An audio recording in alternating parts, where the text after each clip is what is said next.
is our co-host, and on behalf of the Hollywood Full Gospel Baptist Cathedral of Amityville, New York, and the Joshua Baptist Cathedral of Green Lawn, New York, we certainly welcome you to the return of the Bishop's Roundtable. Our number here is 631-888-8811. Again, the number is 631-888-8811. We're available via the web, www.am1240wgbb.com, www.am1240wgbb.com. For the first half of the hour, we were talking with Brother Nathan King, recently re-elected to the board of the Amityville School Board here in Amityville. I am very delighted to welcome to our studio for the second half Moderator William Watson of the Eastern Baptist Association. Dr. Watson, we are so very delighted to have you in our midst. Thank you for being our guest tonight. Bishop, the pleasure is all mine. I say ever since I was given the invitation, I was excited about coming. And I heard about the Bishop's Roundtable. It might be a prophecy, maybe that I'm about to be elevated. Well, there is another station, another radio station on Long Island that entertains and hosts the pastors. It's not the Pastors Roundtable, but it's the Pastors United. And we listen to you every Thursday in the afternoon, the 1 o'clock hour, and it is certainly a blessing to all of us here on Long Island. And so we here at WGBB, we are Pastors United wannabes. And that's what the Bishop's Roundtable is. So kind. You are so kind. I tell you, when I grow up, I think I will be a bishop. Well, you're here tonight, Brother Moderator, as the guest of Bishop Stephanie Riddle Green. Yes.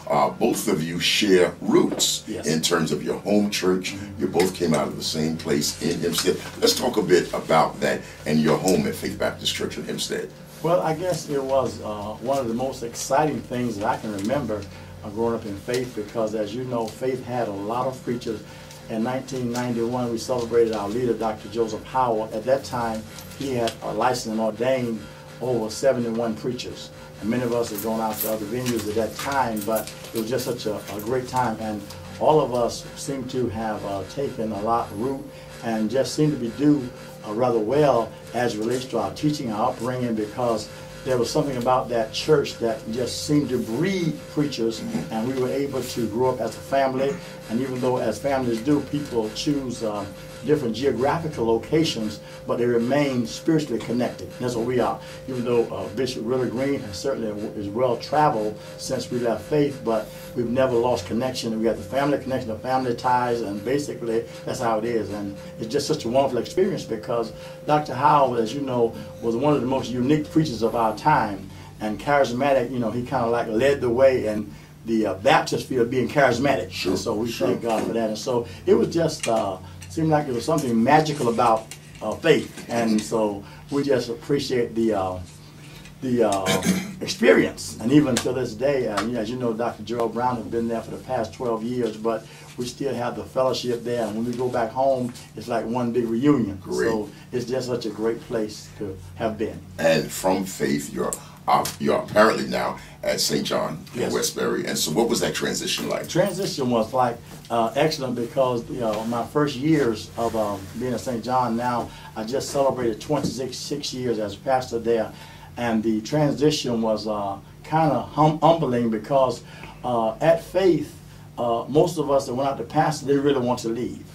So once we got out there and began to minister, now I understand why it was necessary, and I've been excited about being out, but it's just something about the experience was humbling, because I realized that my preparation was there and my early experience was there, but the transition was that now I'm prepared now to lead a household of faith and understand how to do it, all because of my roots at Faith. Okay. For the first half of the program, we spoke with Brother Nathan King, who's a member of the school board in Amityville. You are a rather unique preacher in that you're not satisfied or settled in the traditional, typical call of preacher, but like Brother King, you pursued a seat on the school board for Hempstead. So let's talk about your flirtation with politics in this, your most recent life. Okay, let me first of all congratulate Brother King for his re-election, because I think it's very key.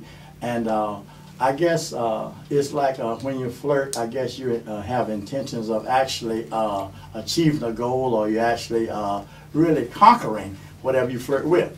But that was the idea. It's very interesting, because the truth is, I was asked by several people for the last 15 to 20 years if I would pursue this particular venue as a school board member. And at that time, I did not have enough knowledge about it. I was reluctant because I really didn't think that I was a person who understood it well enough. All right. But this last time around, it had gotten to a place where I thought it was critical, and because I was being kind of urged to do it, I just agreed to do it because some of my influential friends in Hempstead asked me to be a candidate, because I always try to push others. And because I thought it was time for a change, I took the challenge. But be that as it may, I felt like 184 votes short of becoming a school board member. Okay. But I also understood right after the election, I did talk to the president who was a great friend of mine for 40 years, and we talked earlier that even before the election, let me go back, we always agreed that this election would have nothing to do with our friendship. Okay. And we've been friends for 43 years.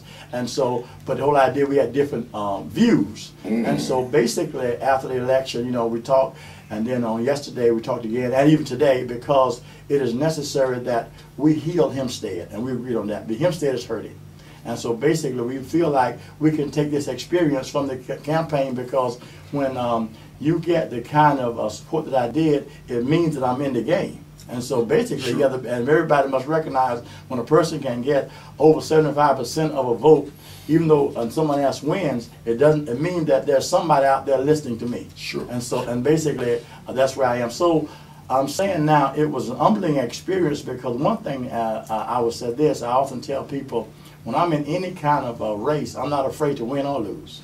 And like I told the church when I first went there, because I had some challenges as a pastor 26 years ago, I said two things to understand. I'm not afraid to stay here, and I ain't afraid to go. And then, so once you understand that, it's like you can, and after 26 years, they appreciate some of the things that I've stood for and have been valued. So the experience from pastoring to school board candidate was humbling, but it's also to let the people know that asked me to do it, that I was willing to at least take a stand for them. And here's what was so exciting, Bishop. As you know, I'm in the studio with my good friend, Dr. Sleet, who was with me in the campaign, along with Sister Cross, who was the campaign manager, and Bessie Jackson, my running mate.